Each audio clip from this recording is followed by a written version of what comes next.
Hi folks, it's Pete here from Ashton's Cars, and today I'm showing you around our Citroen DS5. I've actually got a bit of a dilemma with this car because I've not had one in before, and I've just been driving this particular car and I'm really impressed, so much so that I'm actually thinking of keeping it and using it myself for a bit, which isn't like me. But I've just sold my RangeRover and I'm just looking for something comfy to go back and forth to work in at the minute, which is good on fuel but comfortable and spacious enough that I don't feel too shortchanged after my RangeRover experience. So this particular car is really appealing to me in a way that I never ever thought I'd be drawn to a French car before. So the DS5 was only out for a few years. I think 2012 these came out. They run till about 2015. This is a late 2014 model. They were designed to be Citroen's flagship, its luxury car. And whenever Citroen build a luxury car, it usually has very miserable sales and no one ever buys it and no one's really that interested. But they do make some really quirky and cool vehicles, and this is no exception. I don't think it was the huge sales success that Citroen were hoping for, but it's certainly very unusual.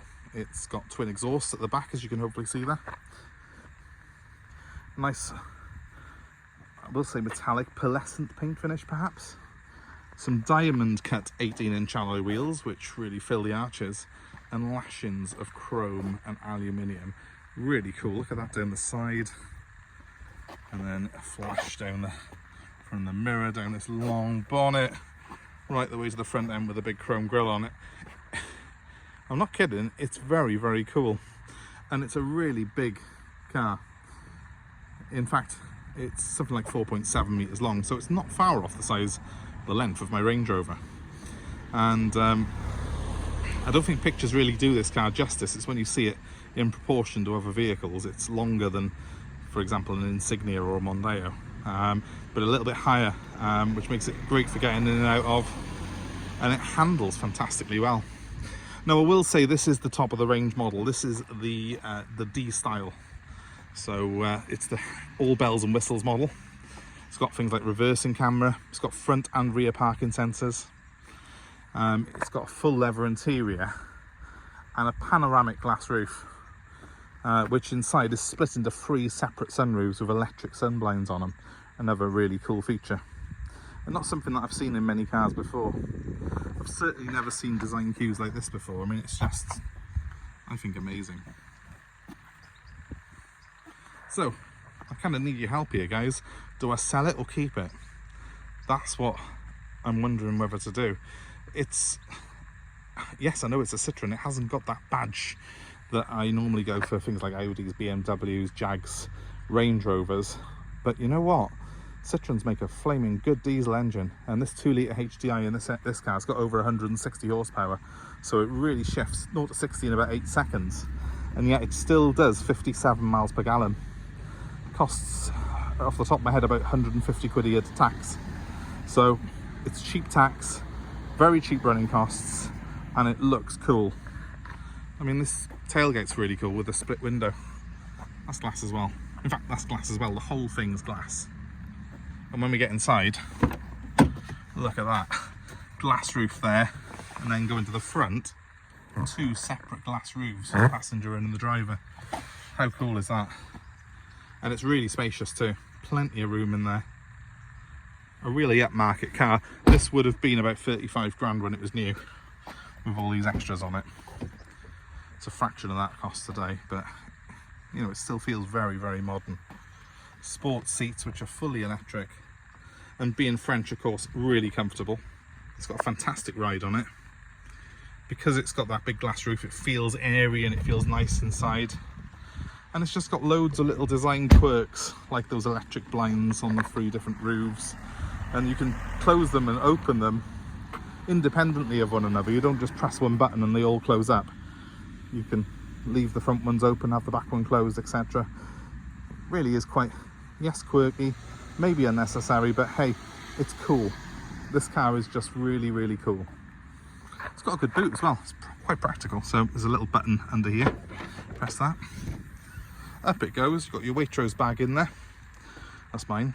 Not posh, it's just one that I borrowed, just to demonstrate that this car is the posh model of Citroen, the DS5. It's certainly not your average Citroen product.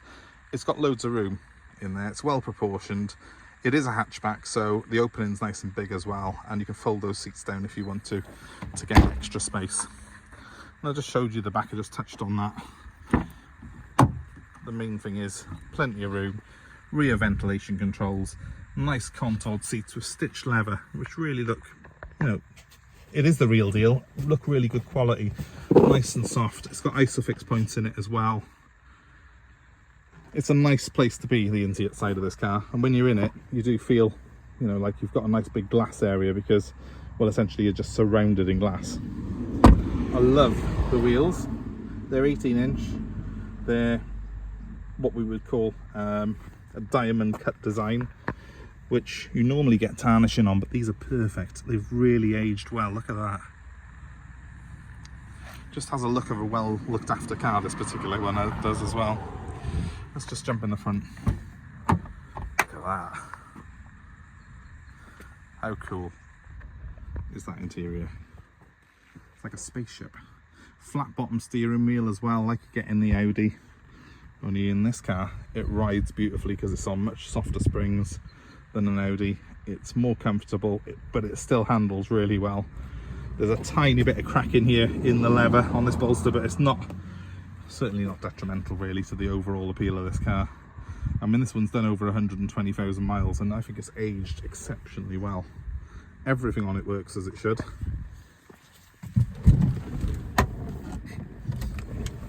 To the point, as I say, I'm not kidding when I say I really do think I might end up keeping this car for myself. It's just really cool, the way the roof is, the way this whole design works. I'm going to start it up quickly. So it's keyless. I've got the keys in my pocket. Just press the little start button by here, put my foot on the clutch.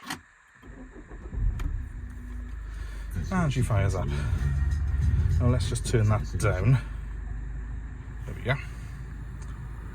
And let's knock everything off a second just so as you can see it properly. Nice dashboard layout. Partly digital, partly analog, but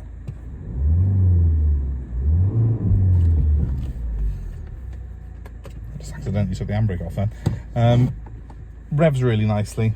Done 126,000 miles. There's no smoke, no danger of any issues of it. It's had the cam belt change when it should.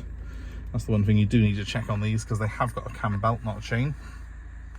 But everything on you works as it ought to. There's a nice display there for your sat nav and your phone, and it works similar to what you get in an Audi or a Mercedes. They kind of, I guess, copied the design a little bit with this control here, so I can put the radio on, stuff like that, and anything I touch here comes up on that screen. And I've also got my phone on there as well, so it's quite nice, nice sort of layout to it. It's quite easy to use on the whole. I'm just getting my head around it myself because obviously it's quite new to me. I've never had one of these before. But check this out. Up here, you've also got extra little panels that you can open. So where is it? By here. Press the button and down drops your sunglasses holder. And then by here, I think it's this one by here. Oh, that's doing the... That was just turning off the head-up display that this car's got. So there's the blinds, so it'll be the same on this side as well. Make sure I get the right button. That's it. Press that one there, and the big one in the middle here does the back one. How cool is that? And then with it all closed. I quite like it all open actually, but you can let the light in. Let there be light. It's quite a cool design, in fairness. As I say, this one has got the head-up display as well. I'm just getting my head around that one. There's a switch that you press and it comes up, and anyway, I've just closed it off now for a minute. But it's got everything on it. It's got everything I need, and then everything that I probably don't need as well, really, because there's switches on here that are really, at the moment, baffling even me, and I do this for a living. 6-speed manual gearbox though, which is really great to use. It's got quite cool window switches here, which are mimicking what they used to put in the BMs when they used to have them in the center console. but it looks really good. The main thing about this car is all the bits in here do not feel like a Citroen. They've obviously spent a fortune developing this car to try and make it as un-Citroen as they can. It's still quirky, it's still got that Citroen quirkiness to it, but what you haven't got is cheap feeling plastics and stuff like that. You've got stitched leather on the dashboard. They've tried to make it feel like a proper premium product, and they have succeeded. It doesn't come at a premium price though, because of course it's, well, it's a Citroen ultimately. So as nice as it is, it's never ever going to cost the same as an Audi or a BMW, because these depreciate a lot more. But I personally love it. I love the glass area. I love the feeling I've got when I'm driving it. It is more comfortable than pretty much any other modern car on the road, because Citroen haven't lost sight of the fact that people who buy big executive cars do want a comfy ride. There's too many cars these days that are developed to go faster on the Nürburgring, but not necessarily be very comfortable on your commute. And when you buy a big exec car like this, and I am someone who does just that, what you really want is a car that's comfortable to drive, that's easy to live with. It's not going to cost you a fortune in maintenance or servicing or running costs, but at the end of the day it still looks the part, and this car really does look the part. It's a car that you really do a double take on, because you just don't see many of these around, and when I've seen them before they tend to be silver, and it doesn't show up this cool chrome trim that's literally everywhere on the car. The dark colour of this car, the dark metallic purple that it's got, really is the best colour for this car, I think. Just quickly wanted to show you the reason I've jumped outside again. I forgot to show you that it is, as I said, keyless. So when I press the button, it locks and the mirrors go in, like so. And when I open it, just grab the handle and it opens and the mirrors pop out again. Effortless. Everything in this car is designed to be effortless, and I love that. So I love the interior, I love the materials they've used. That's like a textured sort of metallic finish. I think it's plastic, but it's metallic finish. It's a mix. It contrasts then with the smoother finish here. Again, that's got a bit of texture as well. Smooth finish here though. You've got the leather on the dash, which contrasts with that plastic, but it's soft, high quality plastic. The material choices are really exquisite, and it just feels, I suppose, a little bit bougie in there, you know? It just does not feel like I thought a big Citroen would. And yeah, it's quirky. And Citroen have got a good history with big cars. I mean, they made the old Palace, and they were the DS was the brand that brought some of the original big French luxury cars to life. So they have got a history, but they lost their way somewhere along the way. And then you got things like the Citroen C6, which is beautiful, achingly so, but really never succeeded, and had that weird air suspension that people didn't get on with. This car's on springs. It's not on air ride. There's less to go wrong. It's more like a conventional car, but with those added quirkiness, and it's got that Art Deco feel that you just don't get on any other car. I think the biggest problem I've got at the moment is that a lot of new cars bore me, and when something comes along that's a little bit weird and a little bit different like this, I start falling in love with it. So, as I say, my dilemma at the moment is, do I just keep this and use it for myself for a while, or do I let it go? I really don't know. Look at that. Who puts aluminium finish on seats? Citroen DS is the answer to that, of course. It's just so much car for the money for someone. So, comment below, do I keep it or sell it? I'm half tempted to, well, I'm going to take some photos now anyway. We might end up uploading them and putting it up for sale, but I'm pretty tempted to use it in the meantime while it's up for sale. And if I fall too in love, I'm going to end up withdrawing it from sale and just keeping it forever, because it's cool and it's really pleasant to drive, and it's so much cheaper to run than my RangeRover. But let me know your thoughts on it, guys. Have you had one of these? What was your experience of them? Is it all thrill and no substance, all show, no go?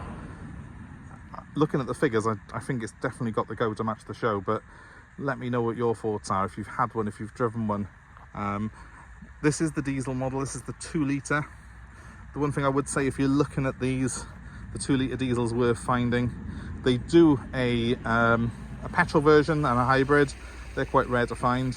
And they also do a 1.6, but those cars have got the EGS gear system on them, which is a semi-automatic, and for me it's just not an option. I don't like semi-automatic gearboxes. I love a proper auto, but this one's a 6-speed manual, and that was the best option on the DS5 in my opinion. So if you've had an EGS model, let me know what your thoughts are, but obviously in my opinion, stick to a 6-speed manual because it's more reliable and it's going to be just as good on fuel as the hybrid. This car at the moment is getting 57 miles per gallon, and that's pretty impressive for a car that does 0 to 60 in 8 seconds and can top almost 140 miles an hour, especially when it's as big and comfy as this one is. So I think from my point of view, this is the model to have. It's the D, they all start with D on this model. They do D something, D Sport, which is the middle model, and this is the D style. Buy a D style if you're buying one, and get a 2 litre diesel, not the 1.6. If I do end up using this, I'll do a few reports on it as I go, in terms of reliability, in terms of running costs, in terms of servicing, because I really want to see what this is like to use as a daily car, because it's quite an unusual one. I don't think there's many people who've actually done a thorough long-term test of one of these online, so I'm going to try and do that. Look at that. How cool. Someone, you know, the design isn't obvious on this car. It's taken a different route to the obvious that every manufacturer tends to go down. I love the fact they've taken a few risks. So thanks ever so much for watching, guys. As ever, please give us a like, please subscribe to our channel, and hit the notifications to be kept abreast with what we've got coming in, what cars we've got currently in stock, and any car buying advice. Thanks ever so much again for watching our videos. Please do subscribe, it does help us keep our videos coming up, and it is very much appreciated when you do that for us. Let us know your thoughts on this, please. I need your assistance on this one, I really do, because I am in 2 minds about it myself. I do fall in love with these type of things very easily, but I'm going to go and enjoy it now. So have a great day wherever you are. Goodbye.